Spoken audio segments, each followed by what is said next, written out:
राजनेताओं को विषय पर रखना दुनिया का सबसे कठिन काम होता है, लेकिन फिर भी मैं करने की कोशिश करता हूं। माइक में बोला क्या जा रहा, चिंता का विषय वो है। अगर माइक पर यह बोला जा रहा है कि एक धर्म की एक महिला पर दूसरे धर्म के 100 पुरुष दुष्कर्म करेंगे, और यह बात माइक पर बोली जा रही है, इस बात का कोई स्थान है क्या जीवन में? बिल्कुल नहीं है, बिल्कुल नहीं। माइक पे ही बोला गया। तब इसलिए मैं कहता हूं, अजान बंद हो गई, भजन बंद हो गया, उससे कोई बहुत फायदा बहुत नुकसान नहीं है।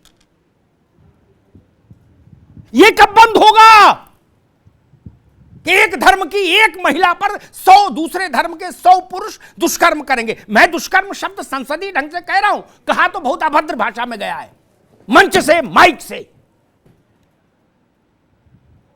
इसको कैसे मंजूर कर लूं? और सबसे शर्मनाक बात यह, ऐसी मजलिसों में महिलाएं भी होती हैं ताली बजाने के लिए। बताइए उनसे क्या कहो? मिश्रा जी, बिल्कुल सही बात है। माइक से पहले जुबान का वॉल्यूम कम करो लोगों की। माइक का वॉल्यूम तो कम हो ही गया, अच्छी बात है, मैंने उसकी तारीफ भी की थी। मैंने सबसे पहले अपने वक्तव्य में यही कहा, जो कि संविधान प्रदत्त जो शब्द है, जो वाक्य है, उसका प्रयोग होना चाहिए। बल्कि उसके विपरीत अगर कोई प्रयोग करता है तो उसके ऊपर में बिल्कुल ऐसा होना चाहिए, उसका बहिष्कार होना चाहिए, कानूनी रूप से भी बहिष्कार होना चाहिए, सामाजिक रूप से भी बहिष्कार में मेरी रुचि नहीं। मेरी रुचि इसमें है गिरफ्तार करके 4 डंडे मार के ले जाए थाने। मेरी रुचि इसमें। ये बहिष्कार जन जागरण, ये सब मुझे समझ नहीं। मैं कह रहा हूं, मैंने वही चीज कहा, मैं सामाजिक हो, कानूनी हो, प्रशासनिक हो, हर तरह का उसका बहिष्कार होना चाहिए, इसमें कोई तो मत नहीं। मैंने क्या कहा, सामाजिक हो, कानूनी हो, हर तरीके से उसका बहिष्कार होना चाहिए। इस तरह के शब्द का समाज में कहीं पे भी इसका जगह नहीं है। लेकिन जब आप कह रहे हैं कि नहीं, इस तरीके से मंच भी सजवाएंगे और कोई कार्रवाई भी नहीं करवाएंगे, ऐसा दोहरा चरित्र तो नहीं चलेगा ना श्रीमान। कम से कम अपने सांसद चरित्र मिश्रा जी नहीं चलेगा। अभिषेक जी कम से कम अपने सांसद को तो रोकिए।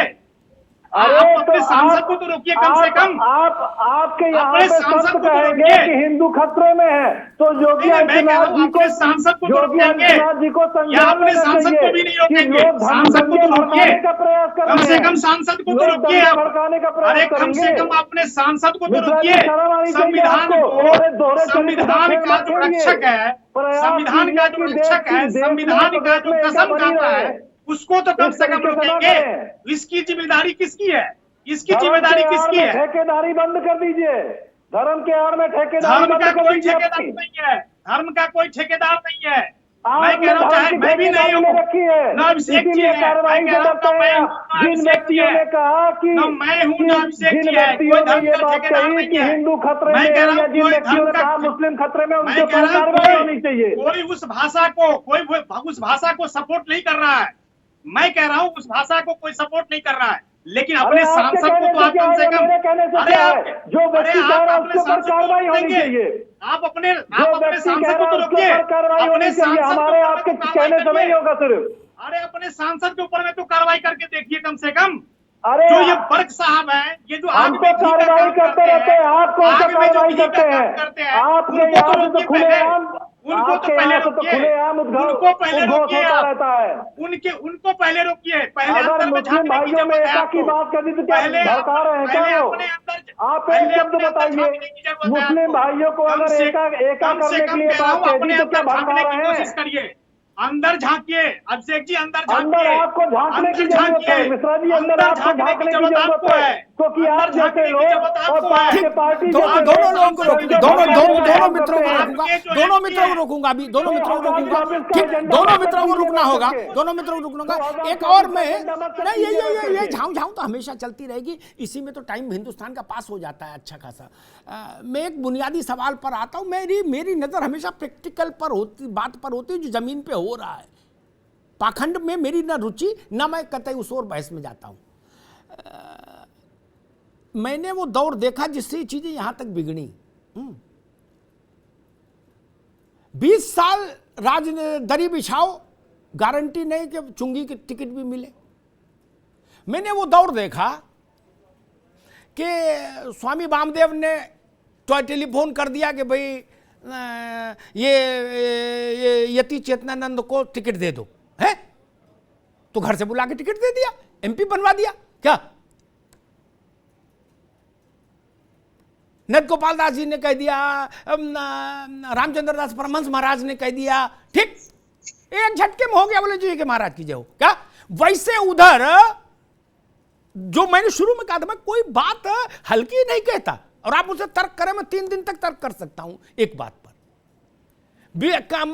मुलायम सिंह की पार्टी में भी वही हुआ। क्या कई ऐसे महत्वपूर्ण मुस्लिम धर्मगुरु थे जिनका टेलीफोन रॉकेट लॉन्चर की तरह सपा में चलता था। क्या बोले आधा वर्ष है, बोले आधा वर्ष है मौलाना साहब, बोले भाई इसको बना दो, बोले ठीक है बना दिया, आपका हुक्म हो गया। क्या बोले इसको पोल्यूशन कंट्रोल बोर्ड दे दो, बोले दे दिया महाराज, दे दिया सर। ये किया है आप लोगों ने, उसी का नतीजा बोया काट रहे हैं सब। अब कंपटीशन हो गया, इनके दिल में भी हिलोरें उठ रही, उनके दिल में भी हिलोरें उठ रही कि हे भगवान कुछ हमें भी मिले। जैसे वो होता है ना, कथा के अंत में आता है कि जैसे उनकी सुनी हमारी भी सुनना। चेतना जी गलत तो नहीं कह रहा भैया? नहीं नहीं, बिल्कुल नहीं, बिल्कुल मैं 100% आपकी बात से सहमत हूँ। ये स्थितियां इतनी बिगड़ी समाज में, इतना वैमनस्य सह अस्तित्व की हम लोग बात करते हैं, एक साथ बड़ी बड़ी बातें करते हैं, गंगा जमनी तहजीब की बातें करते हैं, लेकिन जब दोनों तरफ से जहर उगला जाता है, महिलाओं के लिए अभद्र टिप्पणियां की जाती हैं। और देखिए कश्मीर देखा हमने, अमिताभ जी जो वक्तव्य दिया गया मैं उससे सहमत नहीं हूं, लेकिन जब एक मजहब के नाम पर स्त्रियों को बलात्कार का स्वरूप बना दिया जाए कि इनकी स्त्रियों का बलात्कार किया जा सकता है। अभी अभिषेक जी और मिश्रा जी बहस कर रहे थे, तो एक दौर वो भी था जब कहा गया कि बच्चों से गलतियां हो जाती हैं। ये सभ्यता कहाँ से पनपी? ये इस देश की सभ्यता नहीं थी। इस देश की संस्कृति में महिलाओं का बहुत उच्च स्थान रहा, लेकिन आज हम अपनी महिलाओं को बाजार में लेकर खड़े हुए हैं। ये निंदनीय है, इसका किसी भी प्रकार से समर्थन नहीं किया जा सकता। लेकिन एक बात हमें जरूर देखनी होगी कि कश्मीर जब हुआ तो उसकी सच्चाई विश्व के पटल पर आने में 32 वर्ष लगे। ये इसी भारत ने देखा, इसी भारत में हमने देखा। मुजफ्फरनगर का दंगा, एक बहन के साथ छेड़छाड़ होती है, उसके तो अभिषेक जी गोधरा कांड के बारे में भी कह देती, हाथरस कांड के बारे में भी कह देती, क्योंकि आप कहना नहीं चाहती हैं। 2017 से पहले तो दंगों का शहर, दंगों का राज्य कहा जाता था। अभिषेक जी 2017 से पहले दंगों का प्रदेश कहा जाता था। 2017 से पहले दंगों का प्रदेश कहा जाता था। आज प्रदेश उत्तम प्रदेश हो रहा है, कानून व्यवस्था। अरे कुछ कहने के लिए उत्तर प्रदेश हो रहा है, ये बात आप कह सकते हैं। कितनी हत्याएं हो रही हैं, आए दिन कितने कब्जे हो रहे हैं, लोग तमंचा लेकर के घूम रहे हैं, राजधानी में लोग एक दूसरे की गर्दन काटे दे रहे हैं। इसके बारे में आप जिक्र नहीं कर पा रहे, शर्म आनी चाहिए आपको। आप कितना अपराध उसके बारे में जिक्र कीजिए, कितना जिक्र कीजिए अपने बारे में। क्या प्रदेश को छोड़ करके गए थे? 2017 लोगों ने कर दिया, अपराधियों को अपने पास सौरसरी बना करके। मिश्रा जी इस बात को स्वीकारिए, क्या स्वीकारिए आप, लेकिन मानेंगे नहीं, क्योंकि आप मानेंगे नहीं, क्योंकि आप चाहते हैं 2024 के एजेंडे में आप इसको लेकर के चल रहे हैं। 2024 के एजेंडे में आप लेकर के चल रहे हैं। एक मिनट रुकिए, दोनों लोग रुकिए। राजनीति में क्या, राजनेताओं को असल में कुछ ट्रैक यति चेतनानंद ने भी बदल दिया, उसके चलते भी बहस डिटेल हो गई। मेरा विषय वो था ही नहीं। एक सेकंड रुक जाओ महाराज, रुको महाराज, मेरा विषय ही नहीं था। मेरा कि पाकिस्तान में क्या हो रहा है और कश्मीर में, आज विषय नहीं, उस पर बोल चुका हर दिन, एक ही विषय नहीं, आज बहुत स्पेसिफिक विषय। राजनीति कार्यकर्ता दोनों लोग सुन लें, धर्मगुरुओं से मेरा निवेदन है, उनसे ही सवाल ले रहा हूं। राजनीतिक कार्यकर्ता के रूप में यात्रा शुरू करने में 20 साल लग जाते हैं, फिर भी कुछ मिले ना मिले इसकी गारंटी नहीं। इस बात की गवाह अभिषेक है और मिश्रा जी हैं। क्या ये शॉर्टकट है? किसी बवाली के साथ जुड़ जाओ, क्या साल 6 महीने बवाल करो कस के, वो कहीं ना कहीं इधर इस वाले खेमे में या उस वाले खेमे में टेलीफोन करके या खुद जाके सेट करा देगा।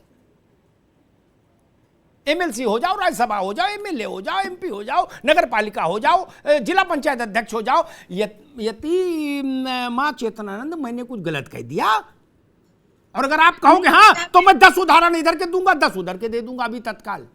नहीं अमिताभ जी, आप देखिए, आप बहुत आदरणीय है और मेरे अनुभव से बहुत कहीं ज्यादा अनुभव मैं आपका मानती हूँ और आपका बहुत सम्मान करती हूँ। लेकिन अमिताभ जी, एक बात तो हमें माननी होगी, एक बात तो माननी होगी कि पिछले 75 वर्षों में तुष्टीकरण की राजनीति हम लोगों के सर चढ़ के बोली। ये जो आज आप देख रहे हैं, ये किस चीज का परिणाम है? अगर योगी जी अछूते पहलुओं को छूकर समाज में एक समरसता पैदा कर सकते हैं, तो क्या ये 70 वर्षों में ये नहीं हो सकता था? क्या हमारी बहन बेटियां सिर्फ बलात्कार के लिए हैं? क्या कमलेश तिवारी जी को मार दिया जाता है सिर्फ इसलिए क्योंकि वो इस्लाम के विषय में कुछ कह देते हैं, वो एक नबी के विषय में कुछ कह देते हैं? आप घोषित करते हैं और कहते गुस्ताखे रसूल कह के। कमलेश तिवारी जी की सुरक्षा किसने हटवाई थी, उसके बारे में भी तो जिक्र कीजिए ना। अभिषेक जी, ठीक, मैं एक सवाल इरफान साहब से लूंगा। मैं एक सवाल, अरे भाई आप कमलेश तिवारी के मामले में क्या बहस पढ़ रहे हो? अभिषेक भाई रुकिए, ठीक है। मौलाना इरफान ठीक है, रुकिए भाई, रुकिए। जब अरे रुक जाओ माई रुको। मौलाना साहब, मेरा सवाल बड़ा सरल है जो आम आदमी की समझ में आए। लंबी चौड़े भाषण मेरी रुचि आज नहीं।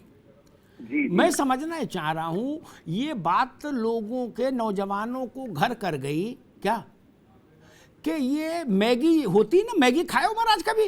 मौलाना साहब नहीं खाए? हाँ, वो 2 मिनट में गर्म पानी में डालो और ऐसे करो और बन जाती है क्या? तो रोटी लोग ये बवाल इसलिए, हिंदू और मुसलमान के लिए, धर्म के लिए ये कोई कुर्बानी देने वाले नहीं है। मैं तो बता देना, अकेले मिल जाए इनसे पूछो तो ये गिर पड़ेंगे पैरों पे। हम जानते हैं सबकी कितने बहादुर हो सब लोग। लेकिन मैं एक सवाल सुन लो महाराज, मैं समझना चाह रहा हूं, लोगों को ये लग गया कि जिला पंचायत अध्यक्ष बनने में एक जिंदगी निकल जाएगी, घर मकान खेत बिक जाएगा, करोड़ों रुपया खर्च हो जाएगा है। सैकड़ों नेताओं की ये करते करते है। ऐसे किसी बाबा को, मौलाना को पकड़ लो, साल 2 साल बवाल करो, उसके बाद डायरेक्ट ऊपर से आ जाओ। इसी के चलते भगदड़ मच रही है क्या मौलाना साहब? बस यही है कि होल्ड लगी हुई है कि तिली डालो और फौरन अपना कहीं ना कहीं फौरन फायदा उठाओ। ना उसमें इस्लाम का फायदा है ना धर्म का फायदा है। हाँ। बस आके खुद उसकी जात को फायदा पहुंच रहा है उससे। जी। पेट्रोल डालने की कोशिश की जा रही है, इसको तार तार किया जा रहा है, कोई ना कानून की कोई परवाह कर रहा है। अभी यहाँ पे आप देख लीजिए मौजू क्या है, विषय क्या है, बहस कहां पर ले जा रहे हैं। मैं अभी एक बात को दावे से कह सकता हूं, शफीकुर रहमान वर्क के संभल में, अपने अनुभव से, शफीकुर रहमान वर्क के संभल में कोई शफीकुर रहमान वर्क से ज्यादा बवाल कर दे, ठीक जी जी, मतलब उसमें डबल डोज कर दे, अगर उनको सिंगल डोज मान लो वर्क को जी, अगर 24 में ना सही तो 27 में अगर टिकट ना मिल जाए तो मैं पत्रकारिता छोड़ दूंगा। बिल्कुल हकीकत है। अगर ढूंढ के टिकट नहीं मिल जाए, ढूंढ के टिकट नहीं दिया जाए कि भैया आओ टिकट ले जाओ, तुम्हें मेरी कसम आ जाओ, तो अभिषेक वाजपेयी जैसा कौन है जो दरी बिछाते बिछाते बुढ़ापा आ जाए? क्यों करेगा आदमी? जमाना इंस्टेंट का है भैया, इंस्टेंट।